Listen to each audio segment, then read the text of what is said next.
Para acompanhar este vídeo, deve fazer o download do ficheiro 02 configuração básica Pronto Pro, que está disponível na lição, portanto, sobre o vídeo, cujo link está disponível então sobre o vídeo que estão a ver neste momento. Vamos ver agora algumas das opções básicas, algumas das configurações básicas que podemos fazer no ArcLine XP antes de começar a trabalhar. Para isso vamos ter que aceder a essas mesmas definições do próprio programa, o que é feito de uma forma relativamente simples, acedendo aqui ao canto inferior esquerdo do ecrã, onde encontramos uma pequena roda dentada, portanto num botão, e se clicarmos nesse botão vai-nos aparecer este menu que aqui está, que só desaparece quando clicarmos na opção Close e a partir daí ele fecha todas as opções e atua se tivéssemos feito alguma alteração. Na coluna do lado esquerdo nós podemos encontrar uma série de botões que nos dão acesso a configurações distintas, em termos de gráficos, de abertura ou gravação de ficheiros, em termos de unidades ou ângulos, etc. Vamos aqui a gráficos e vamos explorar algumas das alterações que podemos fazer ao nosso ambiente de trabalho. Em primeiro lugar, chamo a atenção para o seguinte: dentro das opções que aqui têm, vocês vão encontrar opções antecedidas por um asterisco e outras opções que não são antecedidas por um asterisco. No caso das opções antecedidas por um asterisco, isso quer dizer que estamos a usar definições que dizem respeito apenas e só ao ficheiro atual. No caso das outras definições, elas dizem respeito ao programa em si, o que quer dizer que se eu fechar este ficheiro e abrir um outro, essas opções vão permanecer ativas, ou seja, ela é válida para todos os ficheiros em que vamos trabalhar. No caso das opções que estão antecedidas por um asterisco, elas atuam apenas e só no ficheiro atual, o que quer dizer que se eu abrir um novo ficheiro, ele vai ser completamente diferente daquele que está atualmente. Em primeiro lugar, vamos aqui então ao botão Gráficos e do lado direito vamos explorar algumas das alterações que podemos fazer, nomeadamente a alteração da cor de fundo. Muitos dos utilizadores do ArcLine XP vêm de programas como o ZWCAD ou o AutoCAD e estão habituados a trabalhar com um fundo negro. E isso pode ser também obtido no ArcLine XP se assim o desejarem. Para isso basta clicar, portanto isto é uma das formas de fazer, vamos já conhecer outra. Basta vir aqui onde temos cor de fundo da planta baixa e modificar a cor de fundo adotando outra cor qualquer, por exemplo o preto, ou se preferirem podem vir aqui onde diz AutoCAD e encontramos exatamente o mesmo sistema de cores utilizado pelo AutoCAD e modificar, por exemplo, para um cinza escuro. Fazemos OK e quando eu fizer Close, ele vai adotar a cor de fundo apenas e só na planta baixa, ou seja, aqui na planta, e o modelo 3D aparece intacto, portanto com um fundo branco. Eu posso também fazer isso no modelo 3D, se eu assim o desejar, posso modificar a cor. E também posso fazê-lo para as restantes vistas, ou a zona de plotagem, por exemplo, e posso adotar então as cores completamente distintas. Ele aqui não assumiu, porque não estamos em desenho vetorial. Vamos mudar aqui. E se eu estiver então em desenho vetorial, ele muda para este aspecto. Vamos repor como estava, vamos clicar aqui, vamos a Gráficos e vamos colocar novamente tudo a branco.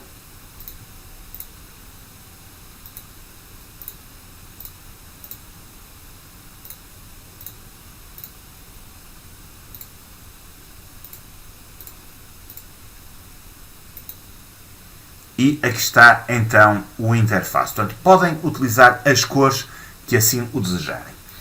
Por outro lado, se repararem, nós temos aqui uma janela, que é a janela que está atualmente ativa, que é da planta. Eu posso modificar para outra. Reparem, quando temos uma janela ativa, temos uma linha azul a circundá-la. Se eu clicar nesta, esta passa a ser a janela ativa e eu passo esta linha para aqui. Eventualmente podem achar que este espaço está demasiado grande comparativamente com os restantes, ou não, e podem querer reduzir o espaço desta área ou aumentá-lo se assim o quiserem.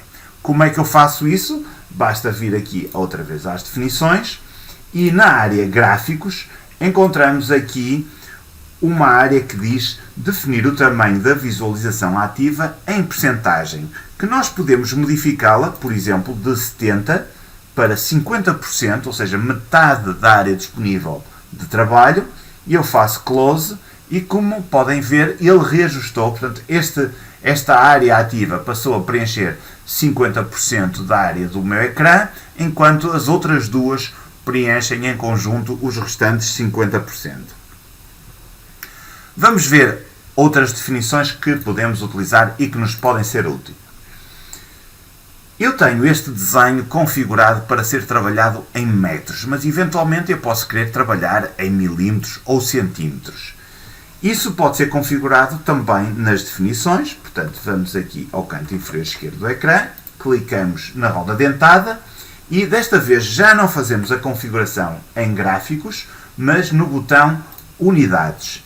E vamos encontrar aqui dois tipos de unidades. As chamadas unidades primárias de medida, que nos permitem introduzir as dimensões. Por exemplo, eu quero fazer uma parede de 1 metro, faço 1 Enter e ele assume logo 1 metro. Mas se eu mudar para centímetros e quiser fazer uma parede com 1 metro, eu tenho que escrever 100 Enter.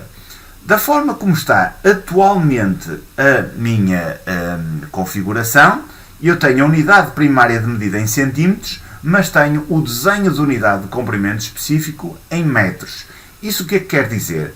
Quer dizer que eu vou inserir os meus dados em centímetros, mas se eu eventualmente cotar o meu desenho, ele vai ser cotado em metros. Portanto, nós agora aqui temos que definir que tipo de unidades é que queremos apresentar para trabalho específico, ou seja, para introduzir os nossos dados e para comunicar esses dados. Portanto, eu posso trabalhar, por exemplo, em metros e querer que as unidades de cotagem apareçam em centímetros. Portanto, isso pode ser feito. No meu caso, eu vou manter metros e metros, portanto, nos dois tipos de unidades. Isso, então, outro tipo de configuração. Agora, outra coisa que está aqui a acontecer, nós temos uma área de trabalho que está configurada em português, neste caso português do Brasil, mas se eventualmente desejarmos, e porque eu sei que há utilizadores que estão mais familiarizados a trabalhar com uma interface em inglês, nós podemos modificar o idioma do interface. Mais uma vez, isso é feito nas opções, portanto vamos aqui às definições, e desta vez vamos à área interface de usuário. Portanto, eu clico aqui e ele aparece-me aqui o idioma, que neste caso está em português, e eu posso modificá-lo para outra língua qualquer. Eu chamo a atenção pelo seguinte, é que se eu fizer esta alteração, eu vou ter que fechar o programa para o voltar a abrir, para voltarmos a ter essas alterações, para termos essas alterações efetivas. De maneira que eu não vou fazer isso, pura e simplesmente para não fechar o meu ambiente de trabalho. Portanto, mas fica a indicação que podemos fazer isso dessa forma. Se bem se recordam, eu comecei a explicação nos gráficos a alterar a cor de fundo do meu ecrã, que eventualmente pode ser alterada de outra forma. No mesmo menu interface do usuário, eu tenho outra forma de aceder portanto, a essa alteração, portanto, que é no tema que vou utilizar. Portanto, eu tenho dois temas disponíveis, o chamado tema brilhante e o tema escuro. Se eu selecionar o tema escuro e fizer close, o meu fundo do ecrã vai modificar de cor, portanto passa a ter aquilo que era branco passou a negro e aquilo que era preto passou a branco. Portanto, eu tenho a interface desta forma, que eu eventualmente também posso afinar na área gráficos. Eu vou manter conforme estava para